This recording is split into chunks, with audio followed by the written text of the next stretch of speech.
Hey folks, you're watching Connor, and this is episode 4, part 1 in the weekly fitness vlog. What are you going to see in this episode? In this episode, I'm going to be talking about how to track your progress, both in terms of how much muscle you're putting on, how to track your actual training, and then also how to track your diet to make sure that you're moving in the direction that you want to go. Are you ready?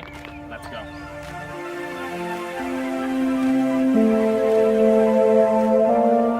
Let's start things off with the weigh-in. So I'm going to throw now to the weigh-in that I recorded earlier. Take a look. Weigh-in time. And we are 11.30. So let's get that recorded.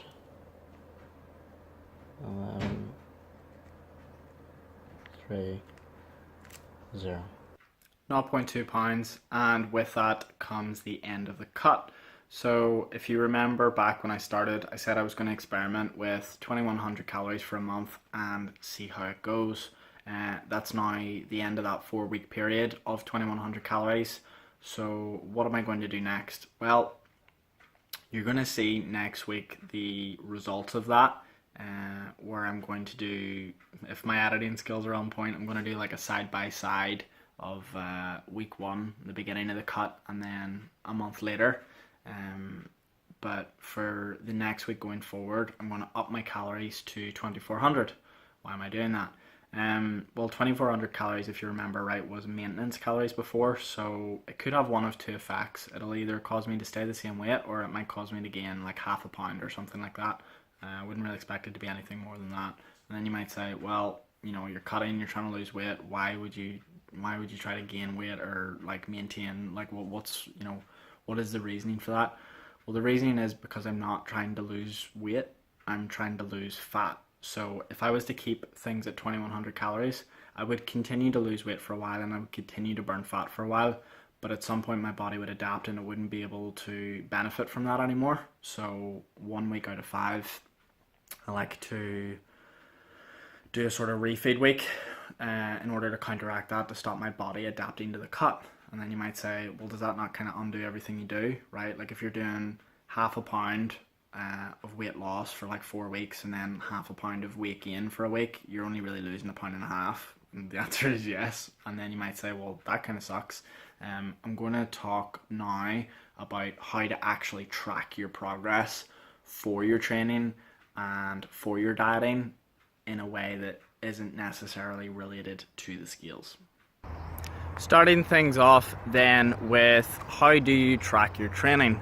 The first thing I want to talk about is the importance of recording everything. So whether it's your diet or your training, you always want to be recording to make sure that you are moving in the right direction. Now that said, with training it can be a little bit more difficult to determine your progress than you might first expect, or than some people would tell you. So when you ask a lot of people who train, how do you track your progress, they'll typically say, is the weight going up? Are you doing more reps? Are you lifting more weight than you did last week? And if so, then you're doing well. Well, the truth is that's not exactly accurate when it comes to building muscle. So you can be getting stronger, but it doesn't necessarily mean that you're building an aesthetic physique, so to speak, right? Like, let's say, for example, you're doing a chest exercise and you're pulling your shoulders forward, and now you are using your shoulders for the exercise, so you're not actually working your pecs, right? Well, what happens if you do that over a long period of time? Well, over a long period of time, your shoulders will get stronger and you will increase your bench press or your dumbbell press or whatever it is that you're doing, but you're not actually making your chest grow, which is the goal of what you're trying to do, right? So the reality is it's harder to say when you're making progress when it comes to muscle building than it is when it comes to strength, because if it is strength, then it is a matter of just moving things A to B, and then you really can just track your progress by how much weight you're lifting.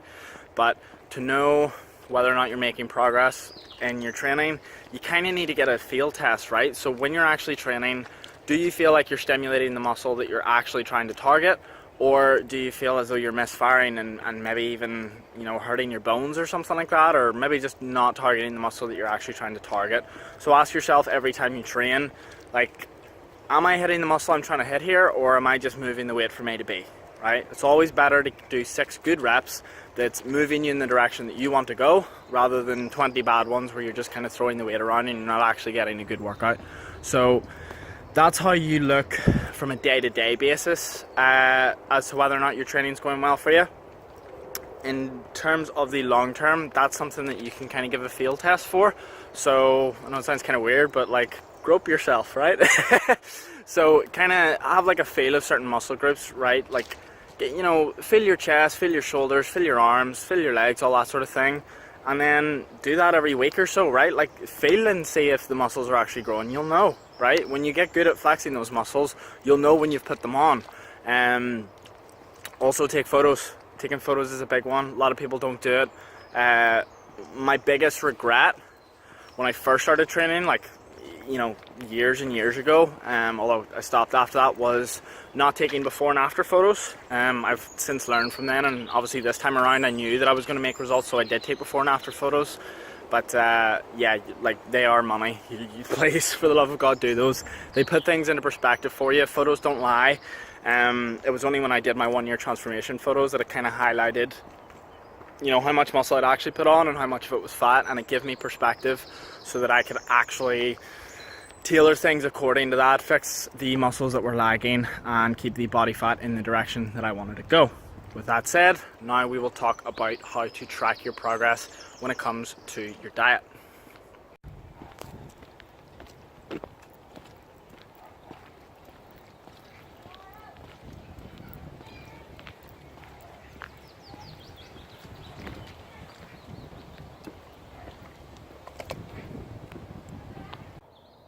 Moving on now to diet.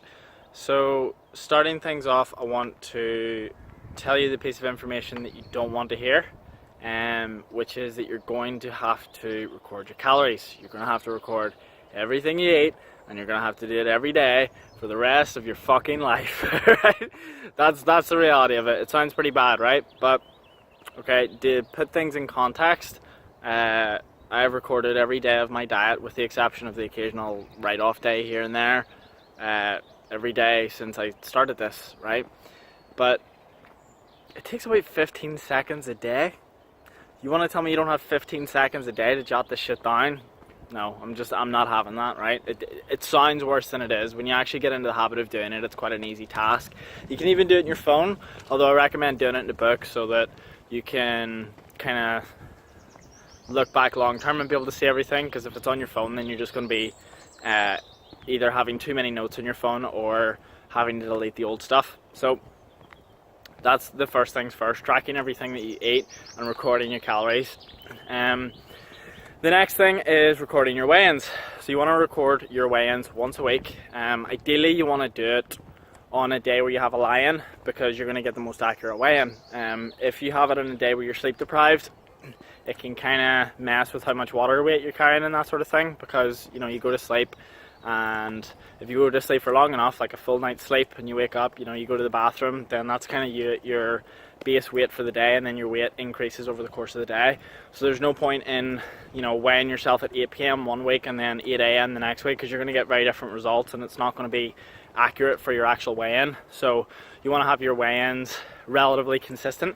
So for example, well, now I actually do mine on a Monday. You know, look, change it based on your life, right? Like, whatever day you can have a lie-in on, do it on that day. So mine's a Monday, just for talk's sake, right?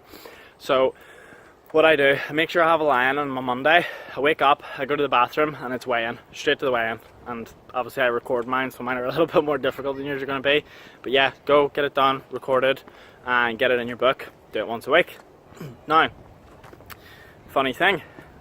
Now what I'm going to say, despite the fact that I just told you to record everything you eat, and my arm's getting tired, I'm going to switch arms, to record everything you eat, and whoop, totally dropped my water bottle. So record everything you eat and record your weigh-ins. I also want to say, take your weigh-ins with a pinch of salt, right? They're not, you can't take any one weigh-in as a definitive tracker as to whether or not you're actually making results when it comes to your diet, because there's going to be things that will change your weigh-in for any given week that may not necessarily lead to the weigh-in that you want, and they're not really that big a deal in the long term, because in the long term it's going to be the muscle that saves you, because the more muscle you have in your frame, the higher your calorie requirement's going to be, because your body requires more calories to maintain a muscular physique than a non-muscular physique. So the more muscle you put on, the harder it is to actually be fat, right? Like if you look at someone like The Rock, Dwayne Johnson, I mean, he's getting like 10,000 calories a day. It's almost impossible for that man to be fat because he's got so much muscle. Now, I'm not saying you have to be The Rock, but I dare say that you're not getting 10,000 calories a day yourself, so it does make life a lot easier when you've got more muscle, because then the calorie requirement changes as a result of that. Now, that said, how do you interpret your weigh-ins? Hey, little doggy. Yeah. Little doggy and a walker there, right? The joys of filming in the outside in public areas. So when you're looking at your diet, you're tracking realistically your fat manipulation over a long period of time. So sometimes that's going to involve doing things that you may not want to do, right? Like for example, I started this from a position where I'm light, so the idea of cutting to me is almost offensive, and if you're heavy then you probably never want to bulk, and yet that's something you're going to need to do. So what's an example of that? Well, at the minute I'm cutting weight, so but even that is a misleading term, because it makes it sound like I'm trying to lose a bunch of weight, but I'm not. The fact is I'm trying to build muscle and burn fat. That is and always will be the goal, but how you execute it on a given week is going to vary. So for example, now my cut there was 4 weeks at 2100 calories, so it's restricting the calories in order to cause weight loss. Hiya. And then after that there's a week of 2400, right, where I gain weight. And you might say, well, okay, how does that work? Well, over the course of those 4 weeks I want to be losing about half a pound, and then at the end of those 4 weeks I'm going to gain half a pound. And then you might say, well, it's only like 1.5 pounds over the course of 5 weeks. That's crap, right? Like that's very little weight loss. That's not a very good cut. And then I'll say, right, okay, well, let me show you the photos, and you can see how that looks. And then you'll kind of see that on, I think it's episode 5 we're going to be doing that, where I'll compare it from episode 1, where I popped my top off and I kind of showed what I looked like at the time, and then I'll show what I looked like 5 weeks later, or 4 weeks later, whatever way it works out on the day, right? And you're going to see it's only 1.5 pounds on the scales, but you're going to see I've got a lot leaner. And then you might say, well, why is that, right? Like, how is it you can lose 1.5 pounds and look so much more ripped and yet almost bigger, right? Like you've got more muscle. It's because you're putting on muscle during that time, and the scales aren't actually an accurate reflection of that. So whilst the scales might say I've lost 1.5 pounds, what's actually going on underneath that is I'm gaining muscle. I don't know how much muscle I'm gaining, right? Like if we were to make up a number, it's probably optimistic to say, I don't really know, to be honest. Let's say it's somewhere between 2 to 4 pounds, maybe, if we're being really optimistic. Probably not as much as 4 pounds, but I don't know, somewhere around there, right? Well, then that puts things into context a wee bit better for you, doesn't it? Because if you're gaining 2 to 4 pounds during those 5 weeks of muscle, then where do you think that's coming off? It's coming off your fat. So let's say we're being really generous. It's probably not the case for me, but maybe if you're starting off, let's say you gain, you know, I don't know, 4 pounds of muscle in a month or something like that, right? And your weight was to stay the same. Well, that's an 8 pound swing in the direction that you want to go. How is that? Well, when you're gaining those 4 pounds of muscle, you're also losing 4 pounds of fat in order to stay the exact same weight. So if you were training for a month and you were building the proper amount of muscle that you should be building, then that's an 8 pound swing and you've stayed the exact same weight. And that's why the scales are really difficult to go off for tracking your progress, because they don't reflect what's going on underneath all that. They don't reflect the fact that your body composition is switching in the direction you want. And that's why you can have someone whose weight hasn't really changed a whole lot, and yet in a small window their physique looks dramatically better, whether it's dramatically leaner or dramatically bulkier or whatever it is. So doesn't mean you don't track your weigh-ins, doesn't mean you don't track your calories. You still do all that, but sometimes you just got to take it with a pinch of salt, right? And the most reliable determiner of how well your diet and training going is and will always be how you look. I hope you've taken something from this video that you can use to help you in your own personal fitness journey. As always, if you have any questions, leave them in the comments below. I will answer them myself personally, and I want to try and help you as best as I can. Just a last little note, I want to thank all of you that have subscribed so far. I hope you're benefiting from the content and will in future also. I've been Connor, take care, and I'll see you for part 2.